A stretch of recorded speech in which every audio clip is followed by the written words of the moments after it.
আসসালামু আলাইকুম এভরিওয়ান। আশা করছি যে যেখান থেকে আমার ভিডিওটি দেখছেন অনেক বেশি ভালো আছেন। তো আজকে আপনাদের সাথে শেয়ার করব তাল দিয়ে রুটি।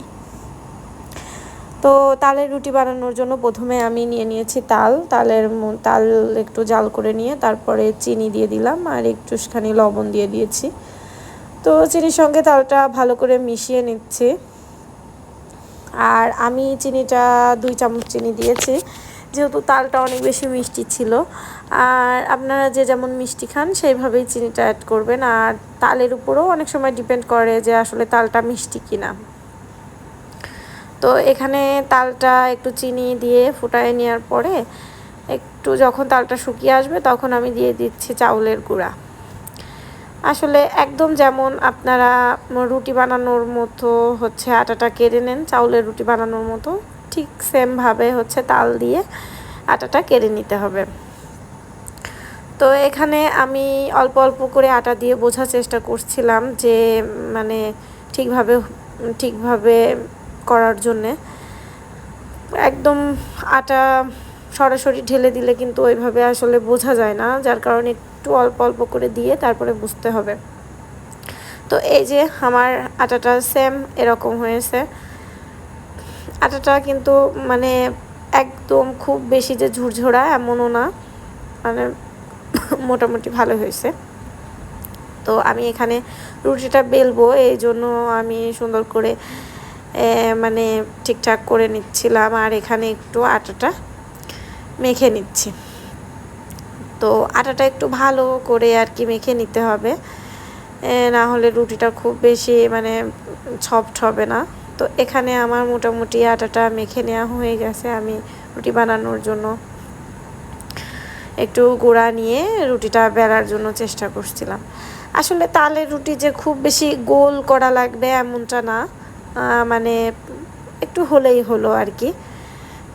তো আমি মোটামুটি রুটিটা হচ্ছে বেলে নিচ্ছিলাম। যেহেতু মানে আটাটা একটু সফট করতে হয়, এই জন্য যে রুটিটা মানে একদম যে চাউলের রুটির মতো বনবন করে ঘুরবে এমনটা না। তো তালের রুটি সবসময় একটু মোটা করতে হয়, না হলে পারে কিন্তু মানে ওই ছ্যাঁকা হয়ে গেলে ছাকার পরে দেখা যায় যে রুটিটা চিমড়া হয়ে যায়, শক্ত হয়ে যায়, খেতে ভালো লাগে না।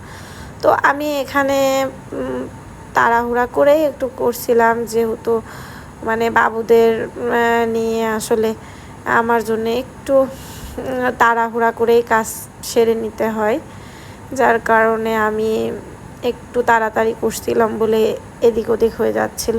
তো আপনারা একটু সময় নিয়ে কিন্তু রুটিটা হচ্ছে বেলে নেবেন। তো এখানে আমি একটা ফ্রাই প্যান দিয়ে নিয়েছি, এখানে রুটিটা ছেঁকে নিব, যার কারণে ফ্রাই প্যানটা গরম করতে দিয়েছি। আসলে দেখা যায় যে প্যানটা গরম না হইলে রুটিটা অনেক সময় একটু উল্টাপাল্টা করতে গেলে পারে ভেঙে চুরে যেতে পারে। তো যাই হোক, আমি এখানে রুটিটা রাখবো, যার কারণে একটা প্লেট আগে থেকে রেডি করে নিচ্ছিলাম। প্লেটটা রেখে দিলাম, এখন আমি রুটিটা ছেঁকে নিব। রুটিটা একটু সময় নিয়ে ছেঁকতে হয়, যেহেতু মানে রুটিটা মোটা সেদ্ধ হবে, তো এই জন্য একটু সময় নিয়ে হচ্ছে রুটিটা ছেঁকতে হয়। আর তালের রুটি কিন্তু একটু মানে মানে আঁচা আঁচা মানে একটু পুড়া পুড়া হলে দেখবেন যে একটা আলাদা মানে ফ্লেভার আসে, খেতেও কিন্তু ভালো লাগে। তো স্বাভাবিক মানে যে আমরা আটার রুটি বানাই ওরকম কিন্তু না, ওরকম নয়, একটু মানে একটু হালকা হালকা ফোটা ফোটা হয়ে পুড়ে যাবে, সেটা খেতে বেশি ভালো লাগে। তো যাই হোক, আমি তো রুটিগুলো ছেঁকে নিচ্ছিলাম। এত সুন্দর মানে রুটি ছেঁকার সময়ই অনেক বেশি সুন্দর একটা ঘ্রাণ আসছিল, অনেক বেশি ভালো লাগছিল ঘ্রাণটা। তো মাঝে মাঝেই তো রুটি বানানো হয়, তারপরে তালের বড়া বানানো হয়। আসলে আমার ফ্রিজে সারা বছর হচ্ছে তাল থাকে, তালটা আমি সংরক্ষণ করে রেখে দিই। আর থাকেও বেশ, ডিপ ফ্রিজে যদি আপনারা একটা বক্স করে যদি রেখে দেন, তাহলে কিন্তু তালটা সারা বছর আপনারা খেতে পারবেন।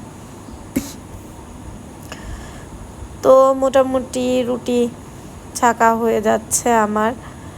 একটু পুরা পুরা করেই আমি ছাকছিলাম, যেহেতু আমার এভাবেই খেতে ভালো লাগে। তো দেখতেই পাচ্ছেন কত সুন্দর হয়েছে। তো রেসিপিটা ফলো করে কিন্তু আপনারা কিন্তু বানিয়ে নিতে পারেন এভাবে। এভাবে কিন্তু রুটিগুলো মানে হয় অনেক বেশি সুন্দর হয়। এই যে আমি ছিঁড়ে আপনাদের একটু দেখালাম কতটা সফট হয়েছে।